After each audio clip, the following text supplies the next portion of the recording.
Hello everyone, welcome back to my channel flavours and recipes.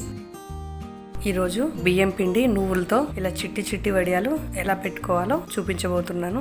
ఇవి ration బియ్యం. 2 గ్లాసుల రైస్కి ఒక హాఫ్ గ్లాస్ సగ్గు బియ్యం కూడా వేసుకొని 2-3 సార్లు ఇలా శుభ్రంగా కడగాలి. ఇవి మునిగే వరకు వాటర్ పోసుకొని ఓవర్ నైట్ లేదా ఒక 10 గంటలైనా నానబెట్టుకోవాలి.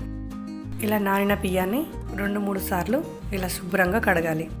మిక్సీ జార్లో వేసుకొని కొద్దిగా వాటర్ యాడ్ చేస్తూ గ్రైండ్ చేసుకోవాలి. బాగా చిక్కగా కానీ బాగా పల్చగా కానీ లేకుండా ఇలా మెత్తగా గ్రైండ్ చేసుకోవాలి. అలాగే కన్సిస్టెన్సీ కూడా బాగా చిక్కగా కానీ బాగా పల్చగా కానీ లేకుండా చేసుకోవాలి. స్టవ్ ఆన్ చేసి అడుగు మందంగా ఉన్న ఒక పెద్ద గిన్నె తీసుకొని వాటర్ పోసుకోవాలి. మనం తీసుకున్న 2 గ్లాసులకి 10 గ్లాసుల వాటర్ యాడ్ చేసుకోవాలి. వాటర్ మరుగుతున్నప్పుడు 1 టీ స్పూన్ సాల్ట్ వేసుకోవాలి. చివరగా చెక్ చేసుకొని ఇంకా అవసరమైతే ఇంకొంచెం సాల్ట్ యాడ్ చేసుకోవచ్చు. చిన్న మిక్సీ జార్ తీసుకొని అందులో 3 పచ్చిమిరపకాయలు, ఒక 2 ఇంచుల అల్లంని ఇలా ముక్కలుగా కట్ చేసుకొని వేసుకోవాలి. 1 టీ స్పూన్ జీలకర్ర, వీటిని కచ్చాపచ్చాగా గ్రైండ్ చేసుకోవాలి. ఎసరు వచ్చాక స్టవ్ని లో ఫ్లేమ్లో పెట్టుకుని ముందే గ్రైండ్ చేసి పెట్టుకున్న సగ్గు బియ్యం పిండిని ఇలా గంటెతో కలుపుతూ పిండిని యాడ్ చేస్తూ మధ్య మధ్యలో పిండి వేయడం ఆపేసి కొంచెం కలుపుతూ ఇలా పిండి మొత్తం యాడ్ చేసుకున్న తర్వాత ముందుగానే గ్రైండ్ చేసి పెట్టుకున్న పచ్చిమిర్చి పేస్ట్ని వేసుకొని కలుపుకోవాలి. అలాగే 3 టేబుల్ స్పూన్ల నువ్వులు కూడా వేసుకొని కలుపుకోవాలి.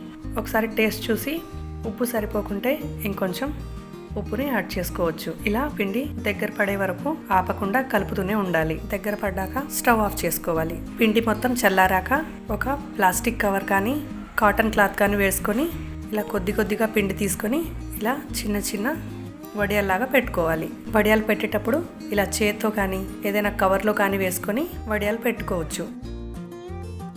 నేను ఇలా చిన్న వడియాలు పెడుతున్నాను కదా, ఇవి ఆరడానికి కొంచెం టైం పడుతుంది. మీరు పొడవుగా కురుకురే వడియాల్లాగా లేదంటే కొంచెం వెడల్పుగా వేశారంటే ఫ్యాన్ గాలికైనా ఆరిపోతాయి. లేదంటే ఎండలో అయినా ఒక ఫుల్ డే పెడితే సగం కంటే ఎక్కువ వడియాలు ఎండిపోతాయి. నెక్స్ట్ డే ఇలా మొత్తం తీసేసి ఒక ప్లేట్లో కానీ ఒక పెద్ద బేషన్లో కానీ వేసుకొని ఎండలో పెట్టుకోవాలి. నువ్వులు వేసాం కదా, ఇలా అక్కడక్కడ నువ్వులతో వడియాలు చాలా బ్యూటిఫుల్గా కనిపిస్తున్నాయి. కొన్ని వడియాలు వేయించి చూద్దాం. ఇప్పుడు కడాయిలో కొంచెం నూనె వేసుకొని నూనె వేడెక్కాక కొన్ని వడియాలు వేసుకొని ఇలా వెంటనే ఫ్రై చేసి తీసేసుకోవాలి. కరకరలాడుతూ నువ్వుల టేస్ట్తో చాలా బాగుంటాయి. నా వీడియోస్ కనుక మీకు నచ్చినట్లయితే తప్పకుండా లైక్ చేయండి, షేర్ చేయండి, సబ్స్క్రైబ్ చేయండి.